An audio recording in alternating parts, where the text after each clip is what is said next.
Hello my dear student, कैसे हो आप। आज के इस टॉपिक में हम देखने वाले क्या है ऑप्टिकल आइसोमेरिज्म, क्या है डिफरेंट कंडीशन, कोई भी कंपाउंड ऑप्टिकली एक्टिव है कि ऑप्टिकली इनएक्टिव है, ये बताने के लिए किसको कहते हैं एलिमेंट ऑफ सिमेट्री, कौन से होते हैं element of symmetry, centre of symmetry क्या है, एक्सिस ऑफ सिमेट्री क्या है, भाई प्लेन ऑफ सिमेट्री क्या है। कायरल के बारे में तो आपने बहुत सुना होगा, लेकिन क्या होता है प्रोकायरल एटम, कौन से मॉलिक्यूल को प्रोकायरल कहते हैं। तो इसी के साथ साथ हम आज देखेंगे किसको कहते हैं ऑप्टिकल आइसोमेरिज्म। चलो टॉपिक की तरफ चलते हैं। सबसे पहले you know very well about the condition to show the optical isomerism. सबसे पहले कंडीशन है उसके अंदर कम से कम एक तो भी क्या होना चाहिए, असिमेट्रिक कार्बन एटम, और हम कहेंगे कौन सा मॉलिक्यूल होना चाहिए, कायरल कार्बन या असिमेट्रिक कार्बन, उसके अंदर कम से कम एक तो भी होना चाहिए। पहली कंडीशन है।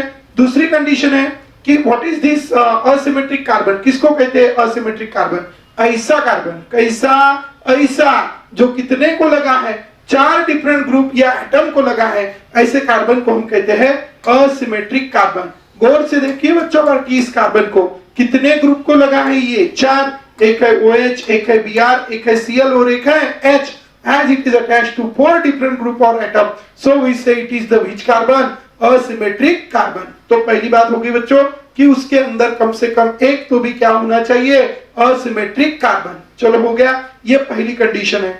दूसरी कंडीशन क्या है, दूसरी कंडीशन है it should have to form non superimposable mirror image. किसको कहते हैं भाई मिरर इमेज, जैसे अगर मैं कहूं ये, तो ए की मिरर इमेज हम देखेंगे तो वो एग्जैक्टली ऐसी रहेंगी, लेकिन बी की मिरर इमेज देखेंगे तो वो ऐसी रहेंगी। क्या फर्क है इन दो मिरर इमेज में। अगर मैंने ए को उठाया और ऐसे ही इस पे रखा तो एग्जैक्टली क्या हो जाएगा, ओवरलैप हो जाएगा, तो इसको कहते हैं सुपर इम्पोजेबल। ठीक है, लेकिन अगर मैं बी को ऐसे ही उठाऊं और इसके ऊपर रखूं तो क्या ये ओवरलैप होगा, नहीं, ये इसकी लाइन इधर से आ जाएंगी, और इसीलिए इस मिरर इमेज को कहते हैं non superimposable mirror image. तो कंडीशन है कि उसने सुपर नहीं बनानी चाहिए, क्या बनानी चाहिए, non superimposable mirror image बनानी चाहिए। This is the condition, it should have to form the non superimposable mirror image. मैं एग्जांपल के लिए एक मॉलिक्यूल यहाँ पे लेता हूँ, इसका नाम है लैक्टिक एसिड। सबसे पहली कंडीशन चेक करते हैं क्या इसमें असिमेट्रिक कार्बन एटम है, हाँ है, ठीक है, क्योंकि this group is attached to how many different, चार, so it is the asymmetric carbon. Secondly यहाँ पे चार है। अब इसकी मिरर इमेज अगर हम देखेंगे तो ऐसी, अब इसको उठा के मैंने इसके ऊपर रखा तो ये OH कहां से आ जाएगा, यहाँ पे, मतलब ओवरलैप हो रहा है क्या, नहीं, मतलब ये मिरर इमेज कौन सी हो गई, non superimposable mirror image. और इसीलिए ये भी non superimposable mirror image बनाता है, और ये भी क्या शो कर सकेगा, ये भी शो कर सकेगा बच्चों, क्या, it will be optically active. तो this is lactic acid, this is also lactic acid and it will be optically active. अब हम इसके बाद हम नेक्स्ट वाले को देखते हैं।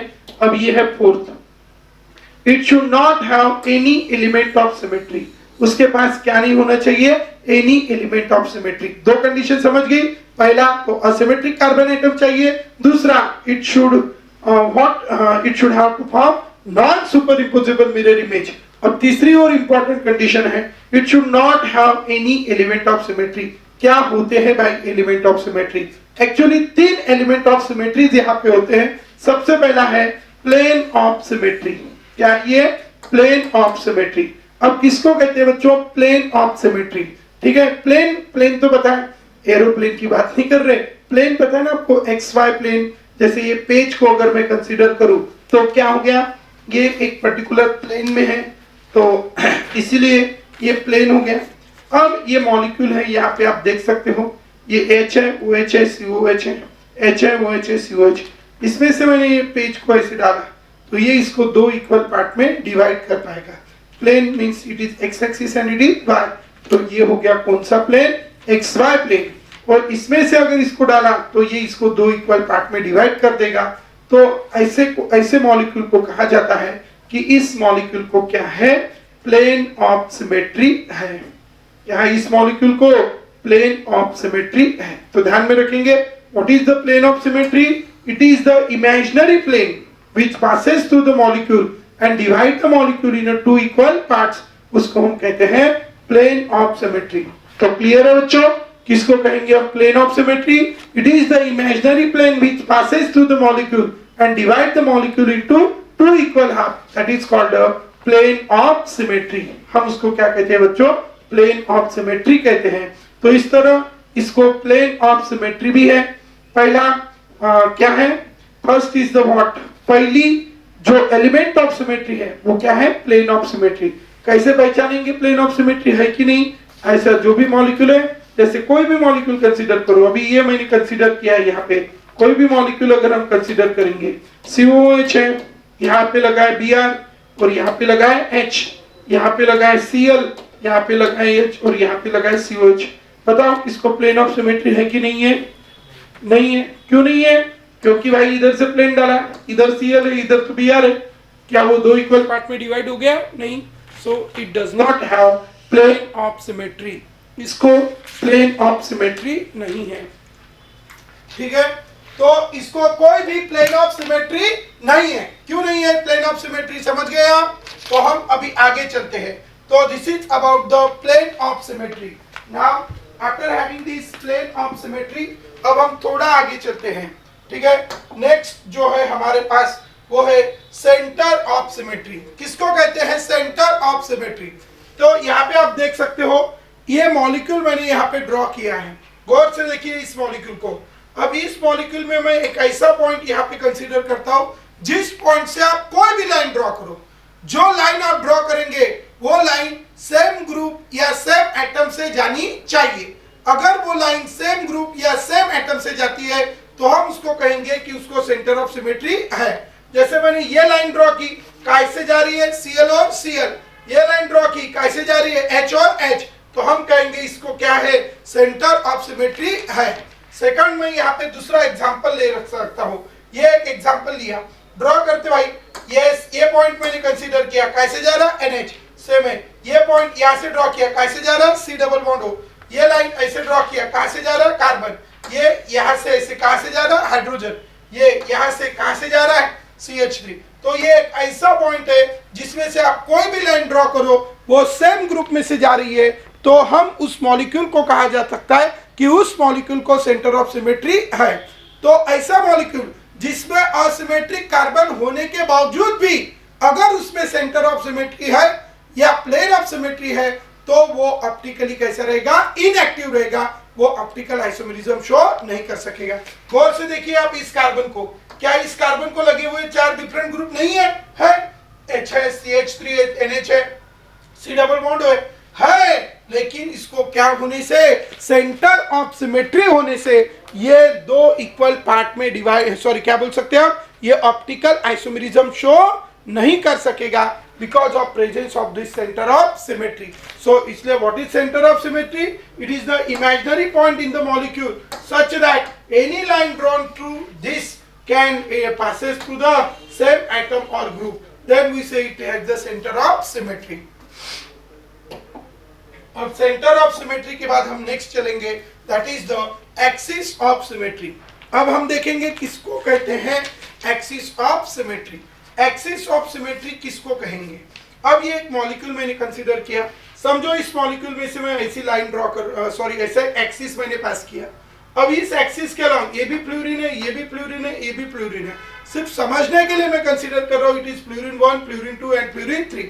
अब इस एक्सिस के अराउंड अगर मैंने इसको घुमाया तो ये फ्लोरीन यहाँ लाया, ये फ्लोरीन यहाँ, ये फ्लोरीन यहाँ, कितने से घुमाना पड़ा? 120। तो क्या होगा? पहले जैसा था वैसा ही मिल जाएगा।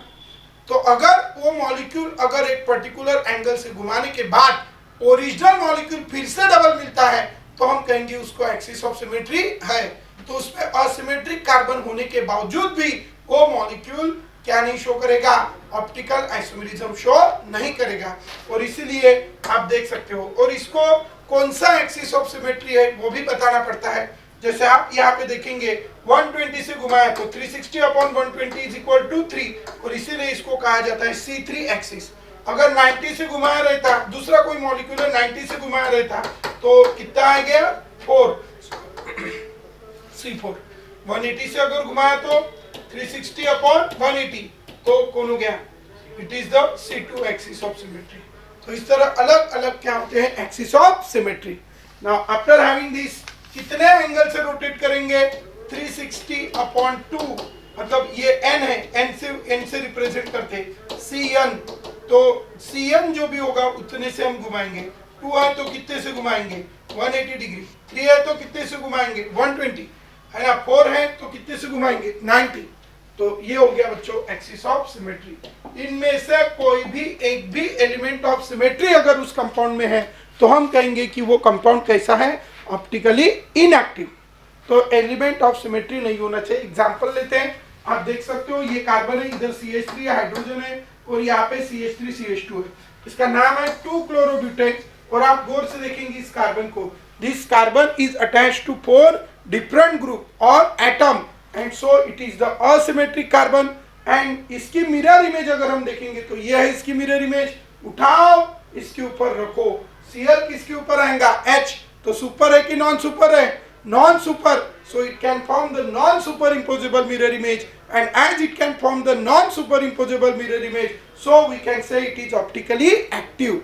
So this is about the 2-chlorobutane, and keep in your mind this 2-chlorobutane is what, optically active। 2-chlorobutane कैसा है बच्चों, optically active है। Why this 2-chlorobutane is optically active, do you understand? So keep in your mind 2-chlorobutane, this is 2-chlorobutane, and this 2-chlorobutane is optically active. After studying this, so this is the 2-chlorobutane which is optically active. अब हम आगे के एक बात देखते हैं बच्चों। अभी तक हमने देखा कि उसके अंदर कायरल मॉलिक्यूल होना चाहिए, कायरल सेंटर होना चाहिए, लेकिन कुछ ऐसे मॉलिक्यूल भी होते हैं जिनके अंदर कायरल सेंटर नहीं होता लेकिन वो ऑप्टिकली एक्टिव होते हैं या कायरल होते हैं। तो जैसे ये मॉलिक्यूल को आप देखो, ये बेंजीन रिंग है, बेंजीन रिंग है। कितनी बेंजीन रिंग है, 2 बेंजीन रिंग एक दूसरे से जुड़ी है। तो बेंजीन रिंग को फेनिल, मतलब एक हाइड्रोजन निकल गया यहाँ का, तो वो हो गया फेनिल, C6H5। ये भी फेनिल है, 2 फेनिल है, इसलिए इसको कहते हैं हम बायफेनिल्स कहते हैं। और ये उनकी ऑर्थो पोजीशन पे है। जब इनकी ऑर्थो पोजीशन पे कोई सब्स्टिट्यूएंट रहते हैं और बड़े बड़े सब्स्टिट्यूएंट रहते हैं तो होता क्या है, यहाँ पे बहुत ज़्यादा क्राउडिंग हो जाती है। और क्राउडिंग को क्या करने के लिए, क्राउडिंग से बचने के लिए वो क्या करते हैं, वो जो है क्राउडिंग से बचने के लिए वो अपने प्लेन को घुमा देती है। ठीक है, जैसे हमारे अभी देखने में हमें 2 बेंजीन रिंग ऐसी दिख रही है, बराबर एक ही प्लेन में दिख रही है, लेकिन यहाँ पे भी क्या आ गया, यहाँ पे भी नाइट्रो, यहाँ पे भी ये बहुत ज़्यादा क्राउडिंग हो गई। तो एक वही प्लेन में रहता है और दूसरा क्या होता है, 90 डिग्री से रोटेट हो जाता है। अब 90 डिग्री से दूसरा रोटेट होने की वजह से क्या हो गया बच्चों, देखो 90 से रोटेट हो गया। 90 से रोटेट होने की वजह से it is asymmetric molecule, it can not be divided in 2 equal part. अब हम इसको 2 इक्वल पार्ट में नहीं डिवाइड कर सकते, तो इस वजह से ये क्या हो जाता है, असिमेट्रिक मॉलिक्यूल हो जाता है, and it shows the optical isomerism और it is considered as a chiral. तो इसीलिए यहाँ पे ये क्या शो कर सकता है, substituted at ortho position lies in perpendicular plane, and so the overall molecule is asymmetric and it shows the optical isomerism or it is considered as a chiral। तो ऐसे भी कुछ मॉलिक्यूल है जिसमें कायरल नहीं है लेकिन वो कायरल कंसीडर किए जा सकते हैं।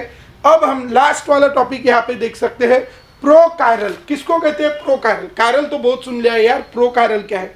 प्रोकायरल कायरल के पहले की स्टेप है, ऐसा जिसमें 3 ग्रुप डिफरेंट है, लेकिन कितने ग्रुप डिफरेंट है, 3 टाइप के ग्रुप है।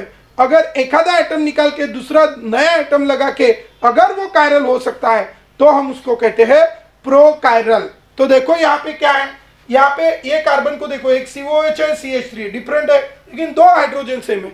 एक हाइड्रोजन निकाल के अगर मैंने वहां पे क्या लगा दिया, OH, तो चारों ग्रुप क्या हो गए, डिफरेंट। तो ऐसा मॉलिक्यूल जिसमें जो सिर्फ एक ग्रुप की वजह से अकायरल बनने से बचा है, ऐसे को हम कहते हैं प्रोकायरल। तो this is a prochiral molecule and this is the chiral, and this carbon is called prochiral carbon and this molecule is called prochiral molecule. तो आशा करता हूं आपको ये सारे पॉइंट बहुत अच्छे से समझे होंगे। आगे के पॉइंट्स हम नेक्स्ट वीडियो में देखेंगे, तब तक के लिए बाय बाय। शुरुआत होगी सही तो मेडिकल और इंजीनियरिंग एंट्रेंस एग्जाम में सफलता मिलेगी वही। बच्चों के उज्जवल भविष्य के लिए JSM को बड़ी मेहनत के साथ स्थापित किया है मनोज परघन सर ने, जहां बच्चे हंसी खुशी के वातावरण में सब्जेक्ट को practically experienced and qualified teachers द्वारा मन लगाकर पढ़ते हैं। JSM have highly air-cooled digital classroom with advanced seating arrangement. Enthusiastic study environment created by Manoj sir by providing unique great concepts and tricks to learn chemistry. With full library support, and under observation reading room for hard-working students. A detailed and conceptual teaching by well-experienced and dedicated teaching staff. Planning session by educational advisor. Practical knowledge is given to student by performing lab experiments by faculties. Specified dining area for lunch. A specified underground parking for students' vehicles. Students' personal doubt session to have a best result. Special sports and yoga activity to improve students' physical and mental health. With the best medical and engineering selection of JSM in Government NET and IIT College. JSM IIT Medical Hub 2-year integrated program for 11th and 12th physics, chemistry, maths and biology. इसलिए सही शुरुआत करें JSM IIT and medical hub के साथ, जहां education ही है सर्वोपरि।